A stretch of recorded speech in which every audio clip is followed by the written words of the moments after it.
Assalamualaikum warahmatullahi wabarakatuh. Ketemu lagi di Mantias Yugo YouTube channel. Dalam video kali ini saya ingin membahas tentang perbedaan sekolah negeri dan sekolah swasta. Nah, ini cocok banget buat teman-teman yang sedang mencari referensi sekolah atau untuk orang tua yang sedang bingung akan menyekolahkan anaknya di mana, di sekolah negeri atau sekolah swasta. Nah, jangan bingung-bingung, kita akan ulas pembahasannya perbedaan sekolah negeri dengan sekolah swasta pada video ini. Banyak pertimbangan untuk memilih sekolah negeri atau sekolah swasta ya, terutama di negeri. Pemerintah melalui Kementerian Pendidikan sudah memberikan jalur-jalur untuk PPDB ya, ada jalur prestasi, ada jalur zonasi, ada jalur afirmasi, ada jalur perpindahan, ada jalur anak PTK. Nah, itu semua sudah diatur dalam PPDB di daerah masing-masing. Untuk selanjutnya kita belum tahu apakah akan selalu dengan jalur-jalur seperti itu atau tidak digunakan lagi diganti dengan sistem yang baru ya. Kita tidak tahu, nanti kita tunggu keputusan dari Kementerian Pendidikan. Berikut ini adalah perbedaan sekolah negeri dengan sekolah swasta. Ini hasil dari riset kecil-kecilan dan juga sedikit pengalaman saya yang pernah mengajar di sekolah swasta dan juga di sekolah negeri, yang kemudian saya himpun menjadi satu video pada kali ini, yaitu perbedaan sekolah swasta dengan sekolah negeri. Nah, sebelum kita mulai pada perbedaan-perbedaannya, saya mohon dulu kepada teman-teman yang menonton video ini, silahkan di-subscribe bagi yang belum, di-like videonya, berikan komentar, dan jika video ini bermanfaat, silahkan dibagikan ke teman-teman atau ke media sosial teman-teman semua. Baik, kita masuk pada yang pertama, perbedaan sekolah negeri dengan sekolah swasta. Yang pertama adalah biaya. Sekolah negeri merupakan sekolah yang pembiayaannya ditanggung oleh pemerintah, beda dengan sekolah swasta. Sekolah swasta, pembiayaannya ditanggung oleh swasta yang berbentuk yayasan atau lembaga biasanya.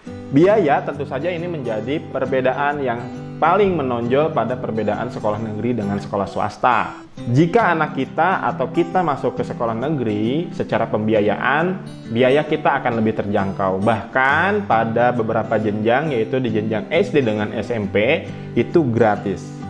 Jika anak kita atau kita masuk ke sekolah negeri, kita akan mendapatkan biaya yang terjangkau, bahkan gratis. Karena di sebagian jenjang, ya, yaitu di jenjang SD dan SMP, itu SPP-nya gratis. Nah, untuk di jenjang SMA dan SMK, walaupun ada biaya, ya pasti itu akan terjangkau. Kenapa demikian? Karena sekolah negeri mendapatkan dana atau anggaran dari pemerintah berupa BOS, biaya operasional sekolah. Beda lagi dengan sekolah swasta. Jika anak kita atau kita sekolah di sekolah swasta, pasti akan memerlukan biaya yang lebih ya. Semakin kualitas sekolah swasta itu lebih bagus, maka bayaran pun akan lebih tinggi juga. Nah, di luar SPP, biasanya di sekolah swasta itu ada juga uang pangkal, uang daftar ulang setiap tahun ajaran baru, terus ada lagi uang lain-lain ya, yang mungkin akan dikeluarkan oleh sekolah swasta itu, yang mungkin perlu kita bayarkan kepada sekolah swasta tersebut. Perbedaan yang kedua, yaitu kurikulum. Untuk sekolah negeri dan beberapa sekolah swasta biasanya menggunakan kurikulum standar yang dikeluarkan oleh pemerintah. Untuk saat ini kita menggunakan kurikulum 2013. Nah, pemerintah sekarang sedang menggarap atau menyiapkan kurikulum 2022 atau kurikulum prototype untuk menanggulangi learning loss yang terjadi selama pandemi COVID-19 ini. Untuk pembahasan kurikulum 2022, saya sudah menyiapkan videonya di link ini ya. Nah, kurikulum 2022 atau kurikulum prototype ini sudah diuji coba di sekitar 2.500 sekolah yang ada di Indonesia yang merupakan sekolah-sekolah penggerak ya. Dan nanti akan dievaluasi pada tahun 2024. Apakah kurikulum ini akan diteruskan menjadi kurikulum nasional atau kembali lagi menjadi kurikulum 2013 atau ada kebijakan yang lainnya. Nah, kita ke sekolah swasta. Di sekolah swasta, selain mereka menggunakan kurikulum nasional yang dikeluarkan oleh pemerintah, tetapi mereka juga memodifikasi atau menambahkan program-program unggulan yang ada di sekolahnya. Mengapa demikian? Karena program-program atau unggulan-unggulan sekolah tersebut akan menjadi nilai jual untuk sekolah swasta tersebut. Apa saja sih program-program unggulan yang ada di sekolah swasta tersebut? Misalnya ya, yang mereka unggulkan dari sisi keagamaannya, atau ada lagi dari bahasa asingnya, atau ada lagi dari informatikanya. Nah, itu adalah unggulan-unggulan atau program-program mereka yang mereka jual untuk menarik minat pelajar ingin sekolah di sekolah swasta tersebut. Nah, teman-teman tidak perlu khawatir ya, karena di sekolah swasta pun sama, mereka menggunakan kurikulum nasional dari pemerintah juga ya. Hanya sekolah swasta memodifikasi atau menambahkan, justru ini lebih bagus ya. Jadi kita punya keahlian yang lebih atau kemampuan yang lebih yang diajarkan di sekolah swasta tersebut. Yang ketiga adalah sarana dan prasarana atau fasilitas sekolah. Sarana dan prasarana atau fasilitas sekolah di negeri dengan swasta biasanya ada perbedaan. Di sekolah swasta biasanya mereka memiliki fasilitas atau sarana dan prasarana yang lebih lengkap ya. Karena ini juga merupakan salah satu nilai jual juga dibandingkan dengan sekolah negeri. Misalnya di sekolah swasta, di setiap ruang kelasnya mereka memiliki AC. Kemudian mereka juga dilengkapi dengan laptop belajarnya dan juga TV LED atau proyektor yang mungkin lebih lengkap daripada sekolah di negeri. Kemudian sarana gedung juga mereka lebih lengkap. Misalkan tempat parkir, ya, laboratorium, kantin, tempat ibadah. Nah, mereka memiliki fasilitas yang lengkap yang membuat pelajarnya itu nyaman dan orang tua juga tenang menyekolahkan anaknya di sekolah tersebut. Sedangkan di sekolah negeri, fasilitas yang tadi saya sampaikan di sekolah swasta biasanya lebih sederhana.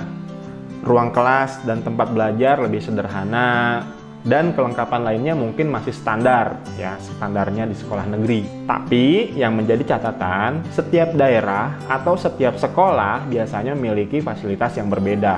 Bisa jadi di beberapa sekolah negeri ada yang memiliki fasilitas dan juga perlengkapan yang sudah memadai atau sudah lengkap. Ya, karena tentunya setiap sekolah memiliki fasilitas atau sarana dan prasarana yang berbeda. Yang keempat, yaitu adalah warga sekolah. Warga sekolah siapa aja sih? Pendidik, tenaga kependidikan, dan juga murid, ya. Kegiatan belajar atau pengajaran yang dilaksanakan di sekolah negeri biasanya ya, ini cenderung sama karena mereka diatur langsung oleh Dinas Pendidikan di daerah tersebut. Nah, untuk jumlah siswa atau jumlah murid biasanya di sekolah negeri itu terdiri dari 28 sampai dengan 36 siswa.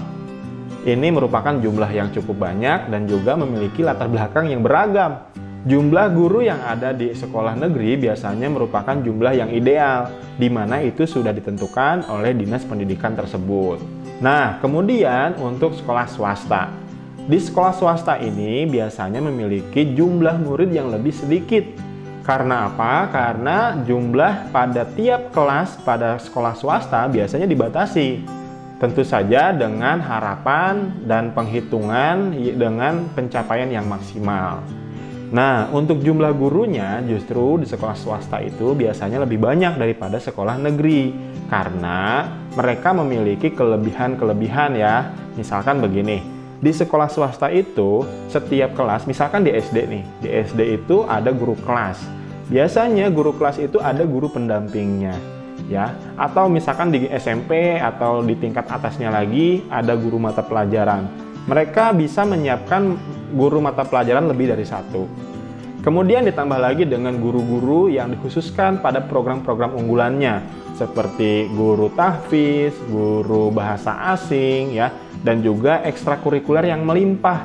Nah, dengan banyaknya program dan ekstrakurikuler, maka akan berpengaruh kepada jumlah gurunya. Makanya di sekolah swasta itu jumlah gurunya lebih banyak. Kita masuk ke yang kelima, ini yang terakhir. Lingkungan dan pergaulan. Di sekolah negeri biasanya terdiri dari kelas sosial yang berbeda. Suku, ras, dan agama pun ada yang tak sama. Nah, seluruhnya mereka berbaur di sekolah tersebut, baik dalam kegiatan akademis maupun ekstrakurikuler. Di sekolah negeri, dari segi toleransi, tentunya lebih unggul daripada sekolah-sekolah swasta. Sekolah swasta biasanya mereka memiliki keeksklusifan tersendiri. Misalnya begini, di sekolah swasta itu dari segi finansial mereka mungkin sebagian besar orang tua yang mampu secara finansial. Nah, inilah salah satu yang menjadi faktor kenapa sekolah swasta itu menjadi sekolah yang eksklusif. Selain itu, di sekolah swasta juga ada yang menentukan bagi agama tertentu karena kurikulum yang mereka unggulkan berbasis agama. Jadi, yang bisa masuk ke sekolah tersebut hanya agama tertentu saja. Nah, itulah perbedaan-perbedaan sekolah negeri dengan sekolah swasta yang saya himpun menurut riset kecil-kecilan dari artikel dan juga beberapa pengalaman saya menjadi guru di sekolah swasta juga di sekolah negeri. Tentu saja ada kekurangan dan kelebihannya di setiap sekolah ya. Kembali lagi kepada individu masing-masing pelajar. Bagaimana kesungguhannya untuk menuntut ilmu. Sekian dari saya. Assalamualaikum warahmatullahi wabarakatuh.